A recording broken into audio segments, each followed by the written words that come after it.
seconds, and we are live. I'd like to welcome everybody to the Bassin Magazine podcast. Bassin Magazine, guys. Bassin Magazine is the official magazine of the Weekend Angler. With me tonight, I have a guy who I've known. Zach Dubois has been coming on this show since, as long as I can remember doing this show. He was one of my first podcast guests. Zach Dubois lives in southwestern Louisiana, and he runs a soft plastics company known as Cajun Lures. How are you doing tonight, Zach? I'm doing good. And with us tonight, we also have Brad Yule from Bassin Magazine. How are you doing tonight, Brad? I'm good. You guys doing all right? My goodness. Oh, I'm doing great. If my phone would stop ringing. Yeah. Yeah, I'm doing great. So Zach, tell us a little bit about Cajun Lures. Well, I've been doing it 7 years now. I've been in business 7 years, and mostly soft plastics for the time being. And it's kind of my bread and butter, though. It's what I'm good at making, so I've been sticking with that. And basically, my goal is to help people catch more fish, and that means testing lures, designing lures, refining lures, and playing with colors, experimenting like we're about to do. And at the end of the day, I'm a place where people can come to, and they want to catch more fish. I'm here to help.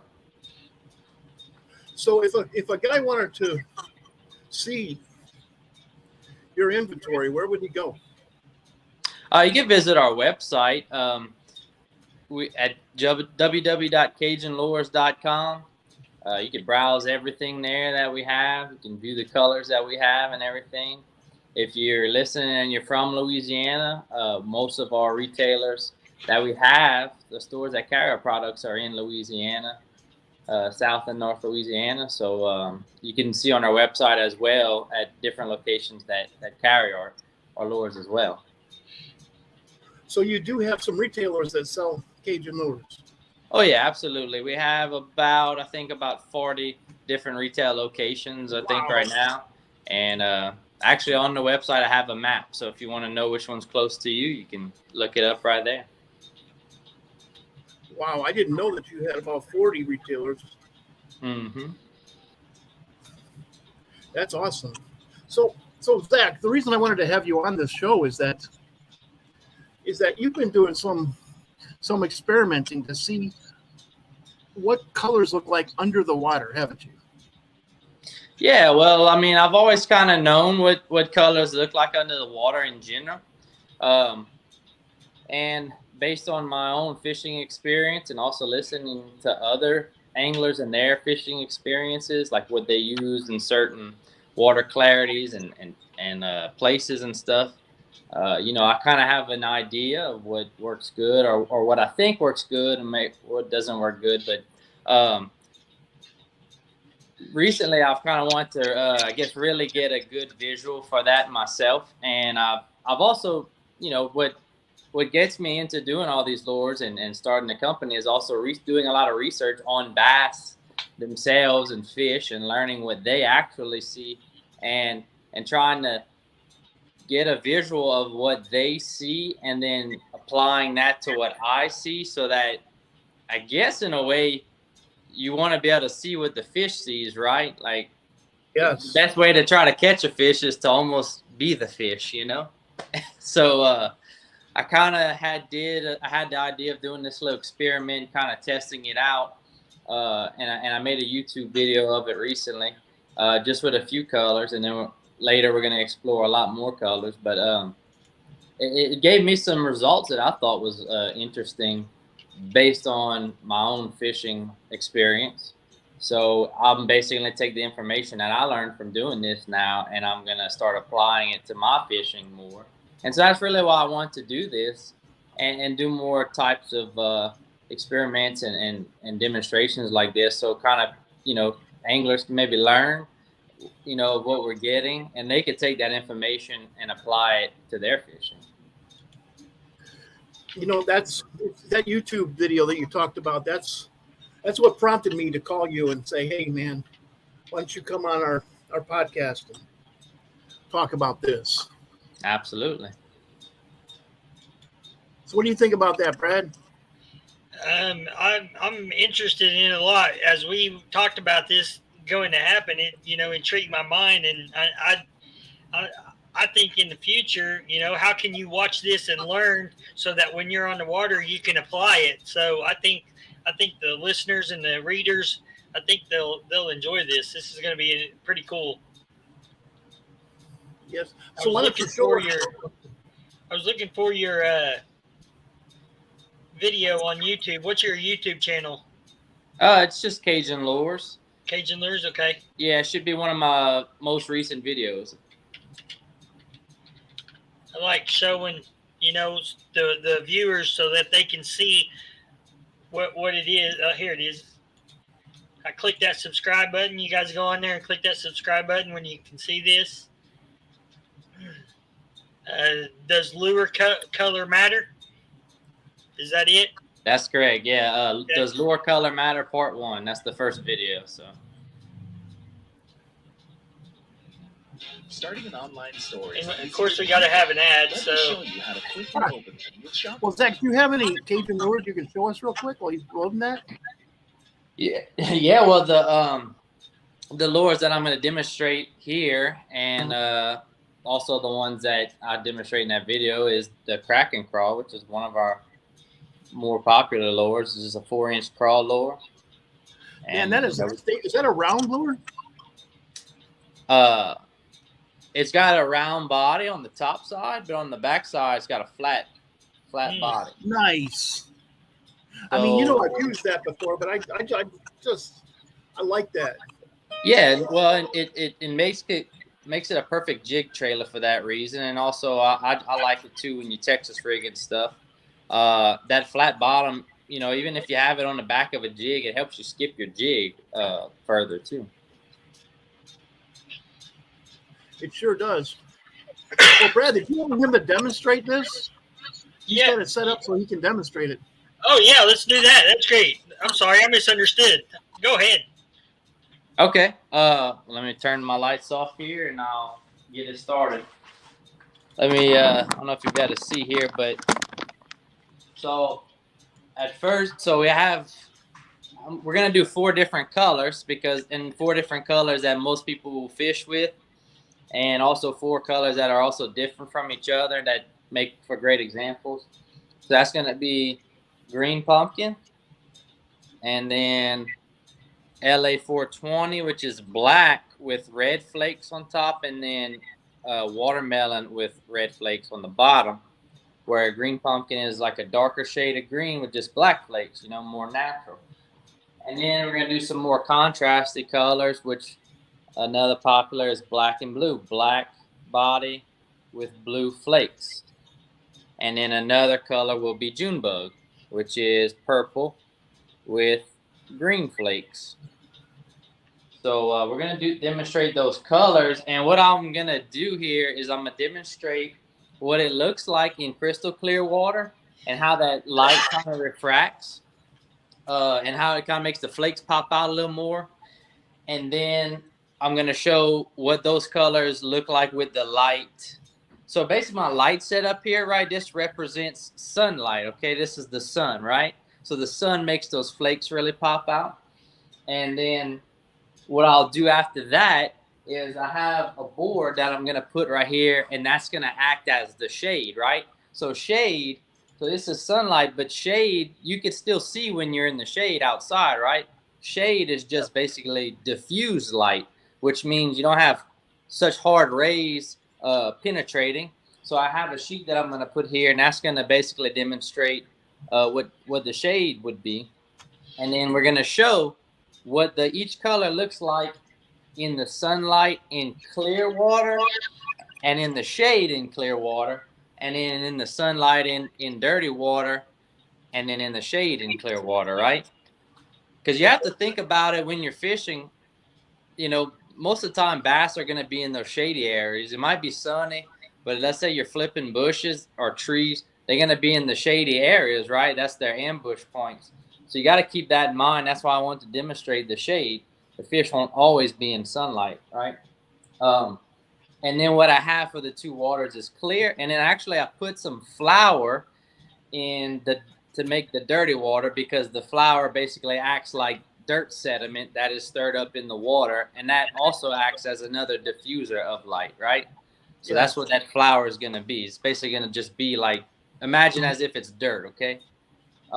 So I'll get started. I'll go turn off my lights here and get going.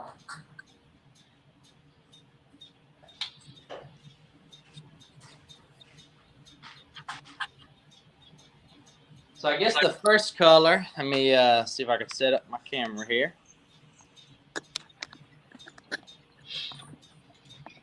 All right. So let's do green pumpkin, and we're going to put it in the clear water. So I don't know how well you'll be able to see it on the camera there, but to me, by my eye, right, that light is diffracting a little bit, and as you can see, it kind of makes the green a little more brighter, and those black flakes really pop out, versus if I held it in my hand right here, right? Right. Out of the water. It might be a little hard to see by camera, but there is a big difference versus a camera lens versus the human naked eye, right? Yep. So that's green pumpkin in the sunlight, okay? Now, this is the bowl that has the flour in it. I'm going to stir it back up. You can see it's already cloudier. Hey, in Oklahoma, that's still clear water. Yeah, right? So this would be the green pumpkin. And you can see the difference right there. Like, you see how it's already diffused a little bit? But now you can see that you kind of lose a little bit of the green, and you know, you can't really make out the black flakes so easily, but you can see the profile of the lure still. You know, Right. that green profile is still there. Now, let's go back to the clear water, and let me grab my board for the shade. So just to show a difference, there's the shade, right?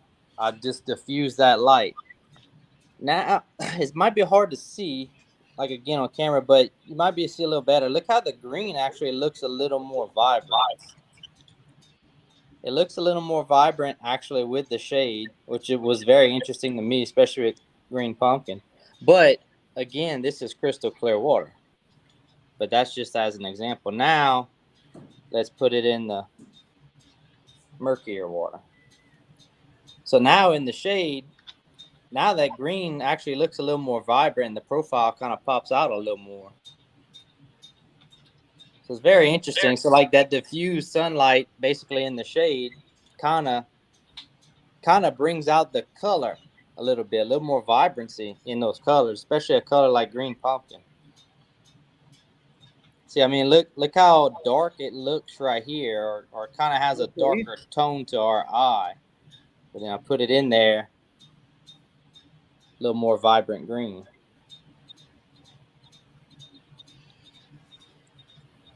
So that's what green pumpkin looks like now.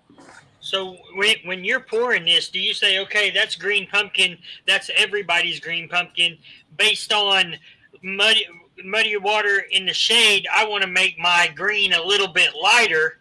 So are you playing with your colors a little bit by doing this? Yes, I definitely keep that stuff in mind when I do make it. So like my green pumpkin, you know, this is my own formula because I make the lures myself. So my shade and the coloring that I use of my green pumpkin does differ from other brands. Right. Okay. So yes, I definitely do keep that in mind. And I right here, especially with LA 420, black and blue June bug, all across the board is what I guess basically what I'm getting at is I achieve what I want to achieve in my formulas, you know? Right. So the end goal is, if I buy that and I catch more fish because your green pumpkin is just 3 shades different because of the testing that you've done, and I catch more fish, I'm going to go buy more lures. And your ultimate goal is to get people to catch more fish. My ultimate goal is get people to catch more fish. Yeah, Yes. definitely. Exactly.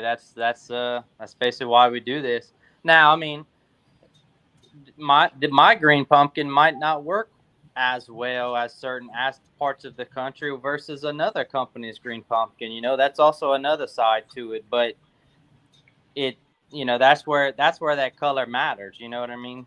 So But what Jay and I talk about every podcast is if I take your bait and I catch fish and I grow confidence in catching it with your bait, I'm going to have confidence catching it with your bait anywhere in the country. Just and having a different company has a different color, I have that confidence, so I'm going to catch fish just based on the confidence, not the color. yeah, absolutely. I mean, the first thing is to have confidence in the beginning. You got to have confidence in your bait. So Right. that's the first key to catching fish. But I mean, like again, I mean, there's different water clarities all around the country, and that's why doing this experiment with mercury water, clear water, and kind of showing this, it just gives you a great example or an idea of what you should kind of look for when you do shop for lures. Whether you shopping online, Tackle Warehouse, or you go to Bass Pro Shop and you're looking, kind of just getting an idea by seeing experiments like this. That'll grow your confidence in basically acquiring tackle. Yep. Yep. So next color I have right here is LA 420, and it's kind of I just like to use this color because it's basically watermelon red on the bottom, black with red flake on the top. So it's a good blend of those. Now this one, see if I can get my camera right. Now you see with the light, now we get those red flakes. They start popping out, and that sunlight's refracting this clear water, and it's basically bouncing off of those flakes. So if I hold it in my hand right here, just like this, Big difference. big difference, right? So, like, I'll even show the watermelon red side. The watermelon looks a certain way. You can see the flakes. The flakes do stand out to you a little bit, but when you put it in the water, now look at that. Look, just by it moving just a little bit. Look how those flakes are really popping out now. Yeah. Yeah. So that's very interesting. And then red flakes, the red color in the color spectrum, those generally pop out better in shallower water versus deep water. So now I'm gonna throw it in the murkier water here, right? And now the profile is still there, but now the red flakes are a little harder to see, and that's just due to that lack of light penetration due to the murkier water. Like again, the profile of the lure is still there. So let's say if you had this, you were swimming this by a fish, they would still see at least the profile of the lure, the black coloring of it. That would at least catch their attention. But the red flakes kind of disappear. They don't really see the red flakes too good unless they're very close to the lure. Okay. We have a comment from Cajun Rob. He says that on the back of a football head jig is money in the bank, Zach. Absolutely. I agree with Rob. He's a smart man. That's Rob Welsh. So now we'll look at, so you can see you can see the red flakes popping out. Now let's put it in the shade.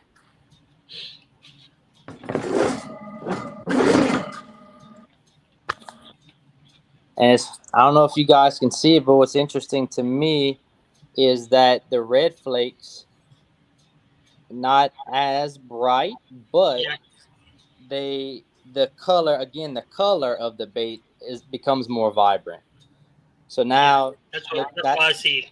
Yeah. So here's the black side, right? And then there's the green side. It's a little more vibrant in that with the shade. Yeah. And again, basically shade is just diffused light. Shade is cover from trees and anything else like that. It's just diffused light is all it is. Now let's put it in the murky water here. Now you could see a little bit of the red flakes. And that's what's interesting too with these colors, right? The red flakes kind of actually pop out a little more with the shade. Like I feel like the shade actually kind of helps it a little bit. But again, the colors are more vibrant, but you could still see the profile of the lure.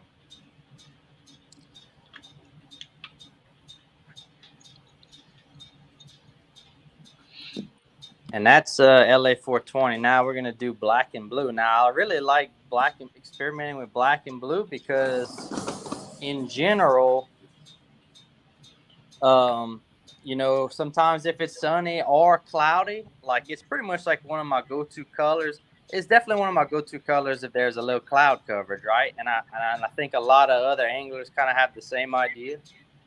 And so when we get to the black and blue and the June bug here, we'll be able to see some differences. Now blue, we're putting in the clear water. You can see the blue's already reflecting. You can see the black color really well. And you can see actually the blue compared to the red. Look how brighter the blue stands out versus those red flakes from LA 420. Wow. Yeah. Wow. So that's a key difference, and the reason why that is because the blue color of the color spectrum the blue color actually penetrates a little bit better than red does. So like blue, it's a good color to think of also when you're fishing deep or deeper, right? Based on where you're fishing. Just from the fact that it can kind of stand out a little more, it contrasts a little more. So let's put it in the dirty water here. I'm going to kind of get it stirred up. So I don't know how well you could see on the camera, but by my eye, I can make out some blue flakes. I can see some blue flakes even through the murky water, whereas I didn't really see the red flakes in the murky water on the LA 420. So that's very interesting to me. So now I'm gonna put the shade over it. And I think as it falls through that murky water too, it's gonna be moving, and it's gonna catch a blue flake that you don't see just sitting in the bottom of your Pyrex. I think it's gonna be fluttering down and moving, and it's gonna catch more, and you're gonna see more, because I see more in that than I did in the red for sure. Yeah, exactly. You're exactly right. The flakes are gonna catch, kind of be an attention grabber, so to speak. Here's the 420, in there.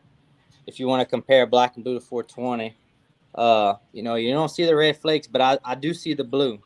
Yeah. And it seems like the blue, the profile is just a little bit clearer as well. But that's with the shade too. And even with the shade, you can still see some blue flakes through that murkier water. And then again, in the clear water, you can still see it very good. It kind of shades it a little bit, but ultimately it kind of seems, in my opinion, when you put it in the shade, it kind of almost magnifies the overall of the bait a little bit, in my opinion. And again, it's a little harder to see and judge that just, with my phone camera here. But when you see it in person, with your own eyes, you really understand, So that's black and blue. Now we'll do the June bug. And I really want to do June bug as well because, again, myself fishing, clouds, shade, anything like that in the basin, in the dirtier water, I always just want to gravitate to black and blue. But we'll see the results here with June bug. So this is with the sunlight in the clear water. And you can see it really well. The purple pops out, the greens pop out, and if you kind of move it around, you can see those green flakes, Yeah. Now here's in the murky water. I don't know how well you can see it, but the green flakes actually, get a better camera angle.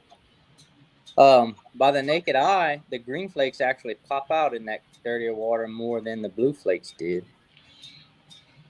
And you might not be able to see it well on camera, but you can definitely easily see it.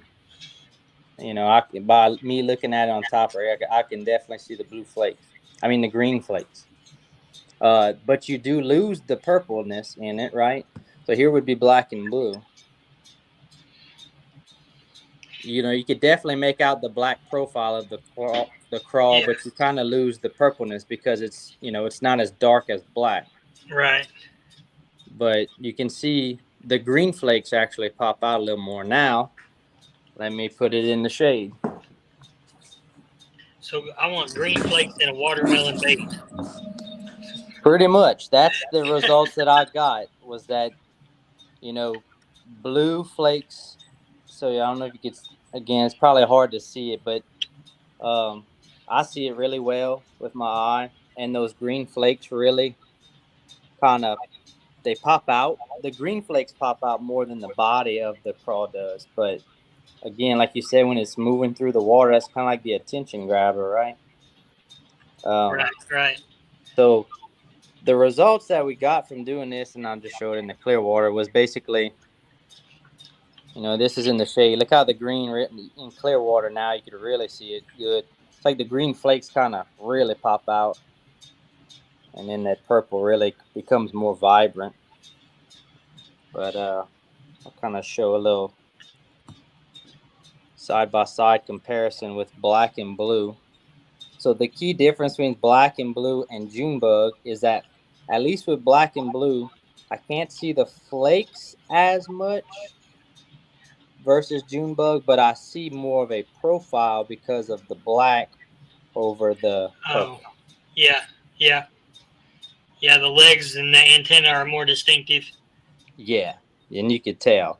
You know, it's kind of like if you have a camera zooming in, and you have to focus in more, you get a better focus on black and blue than you got on Junebug. Right.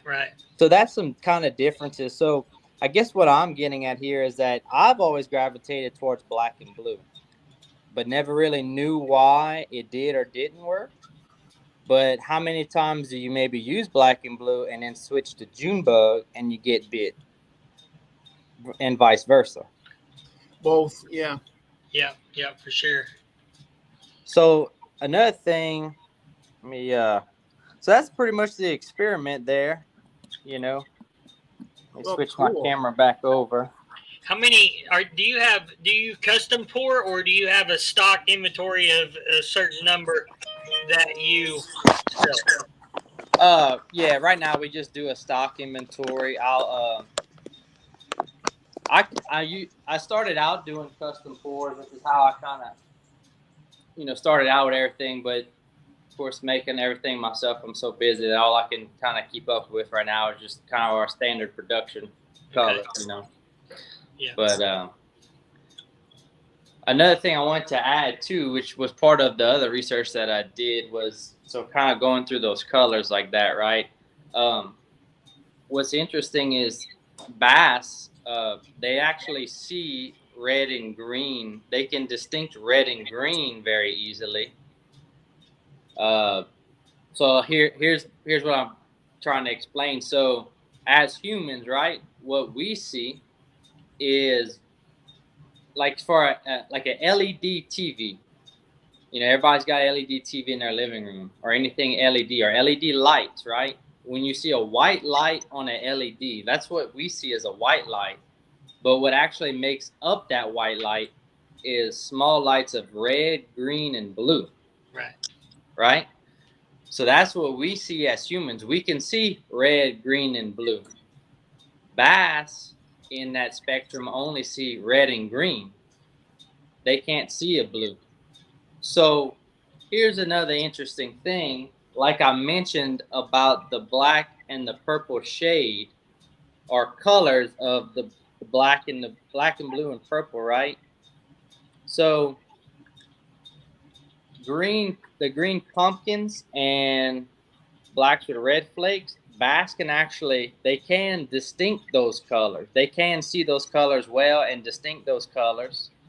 So like they can see difference in shades of green pumpkin. They can see a difference in shades in watermelon reds and those sort of colors. But when it comes to black and blue, they actually can't tell. They can't tell that this color is actually purple and this color is actually black.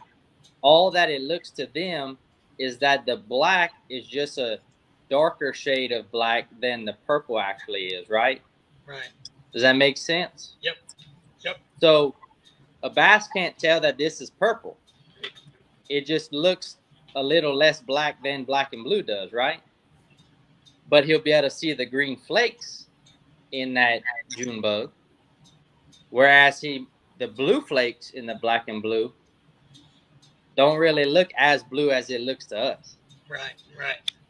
So those are just some things to keep in mind as well, and that's what also adds a second component to this experiment of that's what the bass see versus what we see, right? Sure. Yep.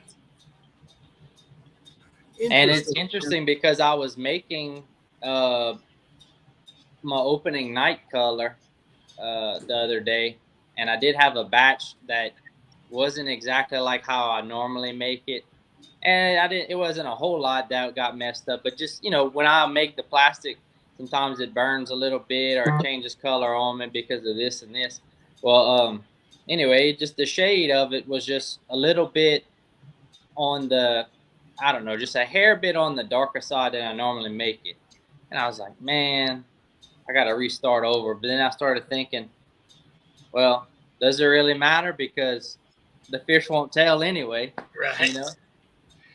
So things like that, you know, like, I guess, so example, if you're shopping in the store, in a tackle store, and you might be looking at, I don't know, let's just take any purple color, right? Purple is a great example of this. I don't know, let's say you got a Zoom purple, and then there's Missile Baits purple. Well, the bass, and it might be two different shades, but they could be labeled as the same color name. Right. Let's just say maybe what's a purple color? Purple with purple flakes. I don't know. I'm just trying to name a color. So the bass aren't gonna see that that they aren't gonna tell that they're really purple. They're just gonna look like two different shades to them, right? That's it. Yeah. So and to me in general, if I was to put myself in the mind of a bass and I was hungry to eat, I'd just be like, well, I'm still gonna eat it because it just kind of looks purple. You know, you don't think he's gonna turn to his partner and say that's two different purples? No, not at all. So That's those not are just Missile Baits purple, yeah, those are just some interesting research things that I've found by doing this. So yeah, that's way cool. That's awesome. That's well, thank good you education. so much, Zach. Thank you so no much. problem. And you know, that's, geez, well, that the was a next lot of part. work you went through. The next part of the video that, part 2 in the video series that I'll probably work on tomorrow actually is, like we just went over these, 4 different common bass colors that most bass anglers use. But now I want to get into like different aspects of other types of lure, whether it's saltwater, crappie fishing, bass fishing, but like colors like chartreuse, silver, those sort of colors. Because like those colors, so, and I mean, we could go on for days about colors because the whole other third component to trying to find the right color is trying to match the hatch, right? Right. If you're fishing and they spit up a shad or a crawfish, well, you got to try to match that. But at least now that how they're seeing what that crawfish that they ate looked like. So now this might help you get a good idea of what lure to go grab out your tackle box and throw it to match, right? Yeah. How many anglers are opening trays trying to find a crankbait that looks exactly like that shad that they spit up? Yes. I mean, yeah, they are. We're close. So and that's why I want to get into those sort of colors. I guess you can call them high energy colors or or loud colors. Hot colors. Yeah, versus like more on the natural side, neutral side of the color spectrum. Yeah, Exactly. that's awesome. Well, Brad, this is why I wanted to have Zach on, because Yeah, he this is great for the listeners. I mean, it's great for me. He looked at this stuff from a scientific. I fish with him. Right. He really does. This is how he thinks. This is what he's constantly thinking about this stuff, and that's why Cajun Lures has taken hold. Well, again, it kind of goes back to, I want to make a lure that catches fish, and not having a bright, shiny lure doesn't necessarily mean it's going to catch all the fish. You got to make it look like something the fish wants to eat. So knowing and kind of going back, experimenting and being, I guess from the scientific standpoint of doing this is what ultimately helps me make better lures that help people catch fish. Simple as that. So I always look at it from, would the fish eat it? If I was a fish, would I eat it? Kind of thing, Right. When I got started in the business, I remember an old man I used to talk to all the time. He said, because you always hear lures are meant to catch the fisherman, not the fish. Right. And so he would always tell me, don't worry about the fish. They don't have money. Yeah. And I'd always laugh, and I'm like, well, you are right, but what I want to do is catch more fish. That's my goal, and that's my goal for other people. I got a question on Facebook Live. Jacob Foot says or asks, when do you prefer to add scent, if you do use scent, while the plastics is mixed up or after it's set? Yeah, no, I do actually add scent to the lures. I usually add the scent after I made them and they're dry and everything, or cooled down. And I do it, for me, I do it in the packaging process. I'll put the scent on there and I kind of let them sit for about 30 minutes. And for my bass lures, I usually put a crawfish and garlic mix scent on them. And then on the saltwater lures, I'll do a shrimp scent on them. Okay. Jacob, that's a good question. Yep. And scent is also very important as well. If I could make a list of, I guess, a criteria of how to choose lures, it would be 1, the design of it, right? The profile, the action, right? And then 2, the color, and then 3, the scent. Wow. Yep. Interesting. I almost missed that question, but I saw it at the last minute. So good. Thank you, Jacob. Well, Brad, I'm sure you know why I asked Zach to come on now. Oh, absolutely. Yeah. When you told me, I'm like, I want to learn. Let me. Yeah. If you learn something, you catch one more fish, it's worth it, right? Absolutely. Yeah. So. Particularly when you're fishing the Henderson. Yeah. If I could catch one fish in the Henderson. Well, and thank you. I'm still learning all this too. I'm learning as I go. When it comes to fishing, you learn something new every day. Every time you go fishing, you learn something new. So I look at it like, when you go, if you're just getting into fishing, like everything is very broad to you. You kind of just like, man, there's so many things to think about and this, that, and the other. Well, as you fish more and you learn more, you're just basically narrowing that cone, Yes. And the more you can narrow that cone to where when you just go fishing, everything's a little more natural to you. You just gonna ultimately get better at fishing and catch more fish. Yep. Well, for sure. well, Zach, I'd like to ask you one last question. Do you have any shout outs you'd like to do? Yeah, absolutely. Shout out to all our customers and everybody that, buys our lures and uses them and tests them out and catches fish on them. And, ultimately, we don't have a business without great customers, right? And I'm very appreciative of every single one. I'm appreciative of y'all bringing me on here and letting me play around with some baits and showing everybody else. Well, I, for one, appreciate you coming on, too, because you... Heck yeah, me too, for sure, absolutely. Do you have any other questions, Brad? I don't. Let me check. Yeah, we're good. It's interesting. If you make a watermelon with blue flake in it, I'll take some. Well, I've made them before, so Yes. I could always make them, but it's you kind of after doing this experiment a little bit and seeing some of these colors in a different light. So I'll give you an example. I mean, in general, deciding on lure colors, I kind of had you gotta like ride the line of stuff that I know would work well because of information, and then also the other side is the lures that people just buy based on what they always like to fish with, right? Yeah. The market. So you got to ride that fine line. You know what I mean? You can have some off the wall colors that might actually work very good, but if it is very different from all the other colors in the tackle store, people are going to be totally like, get that. I get it. I fished with some of your off the wall colors though.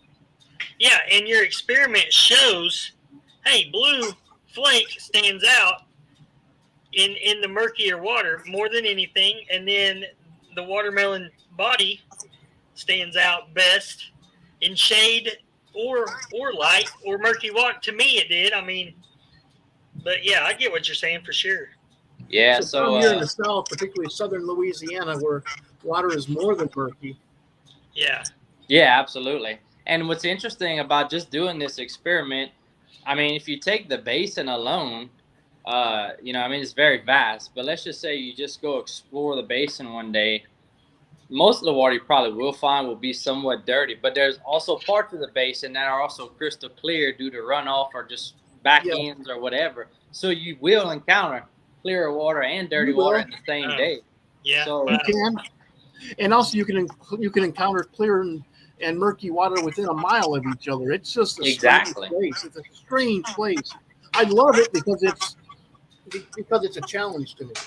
Absolutely. At the same time, it makes my head hurt.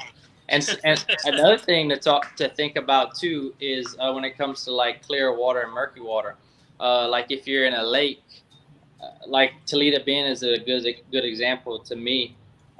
When you're fishing offshore or further out deep, the water is going to look a little murkier to you kind of on the surface, or maybe only about from the surface to 3 to 5 foot down.